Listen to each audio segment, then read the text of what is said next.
already recorded this video twice and the footage was so out of focus because I'm just a noob at using a DSLR, and also I didn't have my mini HDMI cable with me, so I couldn't actually see the footage while I was recording it, and it looked fine to me, but then when I put it on my computer I was like, oh my god, that's so out of focus. So I'm just gonna use my low def camera because I can't technology, as you can tell. Today I'm going to be talking about my GEDmatch results.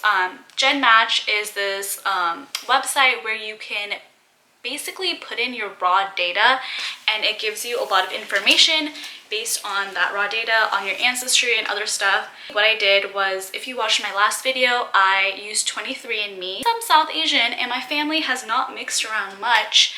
I actually got like 99.2% South Asian as my result, which didn't really tell me much. I was like, okay, cool. Like, I already knew that.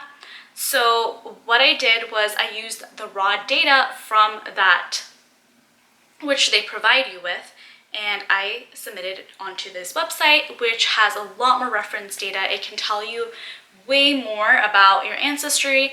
I know 23andMe only tells you about like the last like 1,000 years or so, and you know, my family hasn't mixed that much with anyone in the last 1,000 years. Like, if I have anything in me, it's probably from way back in the day.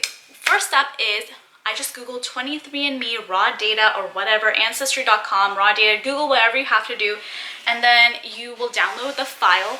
So I'm just gonna look at my laptop a little bit, don't mind me. Step is you have to go to the GEDmatch website, and then I'm losing my train of thought. This is what happens when you record a video too many times. The GEDmatch website, and then you have to make an account, upload it.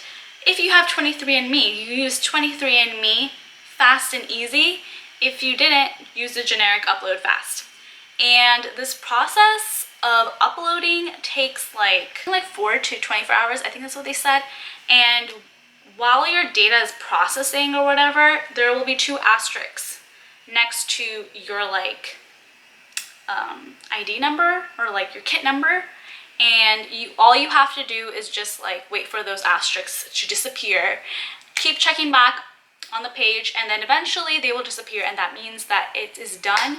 Your data is all like analyzed and you can view your results. So from here it's like, okay, where do I go for my ancestry? I was so confused, and so I had to like Google it, and I couldn't really find much information online. What you have to do is go to analyze your data and then click on add mixture heritage. I know all the tools, but this is basically what I did for myself. And then you can just kind of experiment on your own as well. And when you go to add mixture, it takes you to add mixture utilities. And from there, you're gonna select the project.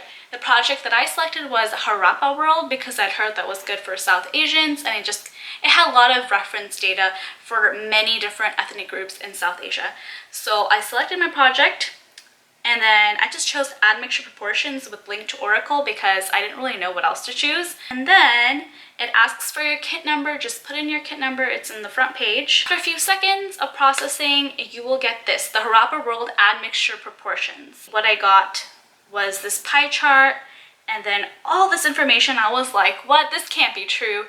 But then I sat down and thought about it, and I was like, yeah, this data is from like literally thousands and thousands of years. It's gonna be different from your 23andMe or Ancestry, whatever data that you got. I clicked on Oracle 4 and it kind of like organized everything and told me what I am by percentage. My largest percentage is South Indian with 45.75%. Just to let you know, I am Odia, like, so I'm from Eastern India. I'm not really North Indian or South Indian, I'm just kind of like East Indian. So South Indian, I guess, means like what percentage like Dravidian or like indigenous Indian you are. I don't know the appropriate terms because I know like a lot of people throw around the term like Dravidian and Aryan, but I know like the Aryan invasion theory was like disproved or something, so I don't even know if Indians are Aryan. Like, I'm not really sure.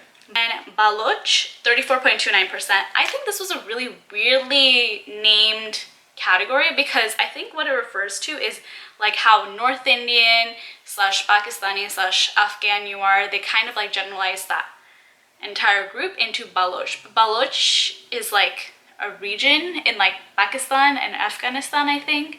So I don't know why they called it that, but they did Northeastern European, 8.20%. I don't know if that's my Scandinavian relative.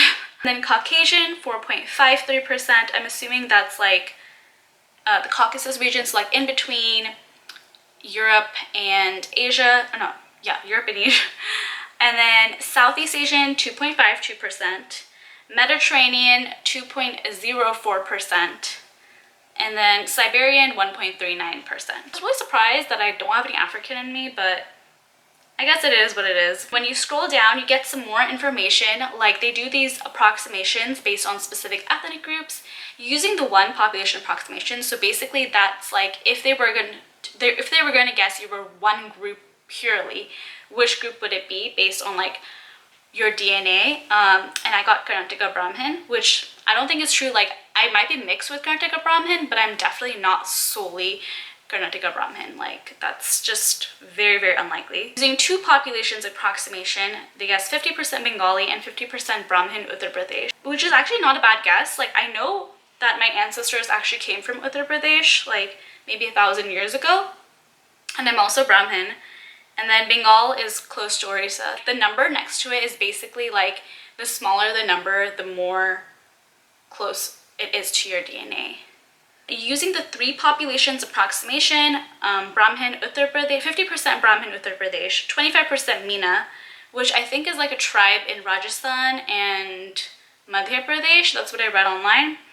And then 25% Tharu, and Tharu is like a group of people who live in the Himalayas, like southern Himalayas, and some of them are in India and some are in Nepal, but mainly in Nepal. Using four populations approximation, I thought this was like the most accurate. I got Brahmin Uttar Pradesh, Odia, which I know for sure that I am, Punjabi Ramgarhia, and Ramgarhia is like a specific caste, and then Tharu. Oh, I know that the UP and the Odia are true, but I don't know about the Punjabi and Tharu. I do like Punjabi music, and then like a lot of my family members look Tharu, not Tharu, Nepali.